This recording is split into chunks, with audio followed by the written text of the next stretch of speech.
She doesn't warn you. That's the first thing you learn. Not about the noise, not about the food that arrives on the table like it was cooked for a wedding even on a Tuesday, not about the family that doesn't knock, not about any of it. She just smiles and says, "You'll be fine." And you believe her because you're in love, and love does something to your ability to assess risk. It is day 3 of your first month as a married man. You are standing in your own kitchen at 7 in the morning, and there are 4 people in it who do not live here. Her mother is at the stove. Her aunt is cutting something loudly. Her cousin, a 16-year-old named Diego who has decided he likes you, is sitting on your counter eating a mango with a knife in a way that should concern someone. And your wife, Valentina, is laughing at something her mother said in Spanish so fast it sounds like one long word. You are standing in the doorway in socks, holding an empty coffee mug, completely invisible. You clear your throat. Diego waves at you with the mango knife. Her mother turns, lights up, and says something warm and loud and entirely beyond your comprehension. Valentina translates without looking up. She says you look tired. She's making you eggs. You didn't ask for eggs. You weren't consulted about eggs. The eggs are already happening. You sit down. You drink your coffee. The kitchen smells like garlic and something frying and her mother's perfume, and it is 7 in the morning, and somehow this is your life now. You think about your apartment before this, the one you lived in alone for 4 years, the silence of it, the way you could hear yourself think. You don't miss it exactly, but you notice the distance between that version of your mornings and this one. The eggs arrive. They are the best eggs you have ever eaten. You don't say this out loud because you're still processing the kitchen situation. Here's what nobody tells you about marrying into a Hispanic family. The family doesn't end at the front door. The family is a living thing. It expands to fill whatever space is available, including your kitchen, your Sunday afternoons, your refrigerator, and eventually, without any formal announcement, your heart. But that part takes a while. In the first month, mostly, it just fills your kitchen. Valentina grew up in a house where the door was never fully closed. Not metaphorically, literally. Her mother's house, where she lived until she was 26, had a door that any family member could walk through at any time for any reason with or without calling ahead. Groceries were shared. Meals were communal. Emotions were not processed privately. They were processed out loud, in the kitchen, at a volume that the neighbors were also included in whether they wanted to be or not. This is not dysfunction. This is how love works in the family she comes from. It is physical. It is constant. It is loud and warm and borderline overwhelming to a man who grew up in a house where feelings were discussed at most twice a year, and usually in the car. You are that man. You grew up in a house where quiet meant peace, where space meant respect, where love was understood rather than announced. You and Valentina have talked about this. You know the difference in your backgrounds. You thought knowing about it was the same as being prepared for it. It is not the same. Day 7, you come home from work to find a party. Not a party exactly, but 12 people in your living room, with food on every surface and music coming from somewhere, and her uncle has connected a speaker to your TV without asking, and it is playing something with horns in it, and everyone is talking at the same time, and you stand at your own front door for a moment. Just processing the scene.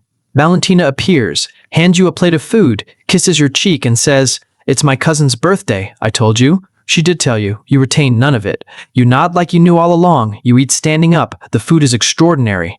Someone hands you a drink you didn't ask for. Diego appears again, still with the mango energy, and introduces you to people whose names you immediately lose because they're all talking over each other, and someone is telling a story that makes everyone laugh, and you laugh too, even though you caught maybe 30% of it. By 10 p.m. something has shifted. You are sitting on your own couch between Valentina's aunt and a man named Rodrigo who works in construction and has strong opinions about soccer, and for 40 minutes you talk about nothing important, and it is genuinely the most relaxed you've felt all week.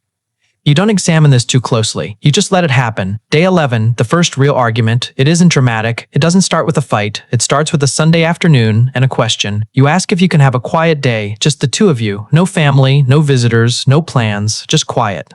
Valentina goes still in the way. She goes still when something lands wrong. Not angry, processing. She says of course. She says she understands. She calls her mother, and the call is in Spanish, and lasts longer than a yes should take, and when she hangs up she says it's sorted and sits down beside you and opens her book. The quiet you asked for arrives, and it's good, it's what you wanted, but there's something else underneath it now. A weight you put there yourself without meaning to. You look at her. She's reading, but her jaw is slightly set. You know that jaw is doing something with a feeling she isn't saying yet. You ask if she's okay. She says yes. This particular yes means no, and also means I need a few minutes, and also means we will talk about this later, but not right now. Later comes after dinner. She doesn't accuse you of anything. She explains calmly and clearly that for her, family showing up isn't an intrusion. It's the opposite. It's love in action. It's how she was taught that she matters to people. And when you ask for a day without any of them, it didn't feel like you were asking for quiet. It felt, just slightly, like you were asking her to close a door on something she's kept open her whole life. She isn't asking you to change. She just needs you to understand what it costs her when you don't understand. You sit with that, really sit with it. Because you've been thinking of the family as noise around her. But she is not separate from that noise. She is made of it. The noise is part of how she knows she's loved. You tell her this. Not perfectly, you stumble through it, but she looks at you in a way that means you got close enough. Day 16, her mother teaches you to make arroz con palo. You did not ask for this lesson. It was not offered as a lesson. You walked into the kitchen while Valentina was at the store and her mother was cooking, and she simply handed you a wooden spoon and pointed at the pot and said something and looked at you until you started stirring. That was the class. You stir. She corrects your speed. She adds things to the pot without measuring, and the smell that rises is something you can't describe except to say, it smells like the inside of a memory that isn't yours but feels familiar anyway. At some point, she says something to you in Spanish, slow, looking at you carefully to see if you follow. You catch the word for son. You're not certain. You don't say anything. You just keep stirring, and she pats your arm twice and goes back to the stove. You don't ask Valentina what it meant later. Some things you let sit. You are starting to understand more than you're letting on. Not the language. Your Spanish is still a structured disaster. But the rhythms. You know that when everyone starts talking at the same time, it doesn't mean anyone is fighting. You know that when her mother brings food she didn't announce she was bringing, it means she was thinking about you. And food is how that thought becomes a physical object. You know that the volume is not aggression. You know that Diego's mango knife situation is just who Diego is, and he means well. You know that when Valentina laughs at something in Spanish and doesn't translate it right away, it's not that she's excluding you. It's just that she's fully in it and she trusts you're not going anywhere. You are learning, slowly, the difference between being known and being comfortable. For most of your life, you chose comfort, the quiet apartment, the controlled mornings, the careful space between yourself and anything that required too much feeling too fast. Valentina's world doesn't give you that buffer. There is no buffer. There is just the kitchen and the family and the music and the eggs you didn't ask for, and the pot you're stirring while a woman who is now technically your mother-in-law hums something and occasionally corrects your technique. Day 30. You are asleep when you feel the weight of her head on your shoulder. The apartment is quiet. It is maybe 2 in the morning. You half wake. Don't move. Valentina is asleep, but her hand finds yours in the dark with the automatic confidence of someone who is used to knowing you're there. Outside, the street is calm. No music, no family, just the specific silence of a city at 2 a.m. You lie there thinking about nothing in particular and then everything at once. About the kitchen that is never entirely yours anymore. And how that stopped bothering you somewhere around day 18 without you noticing. About the party you didn't know you were attending and how you ended up on the couch with Rodrigo, talking about nothing for 40 minutes and meaning all of it. About the arroz con palo that tasted like something handed down through decades of hands in kitchens until it reached yours. About the word you maybe caught, the one you didn't ask about. You think about your old apartment, the silence, the way you could hear yourself think, and you realize the thought doesn't go anywhere anymore. It doesn't pull you backward. It just sits there, neutral, like a photograph of somewhere you used to live. You look at it and feel nothing in particular. You look at the room you're in now and feel something that doesn't have a single clean name. The door is unlocked. Not literally, but you know what I mean. For the first time in your adult life, you left the door unlocked on purpose.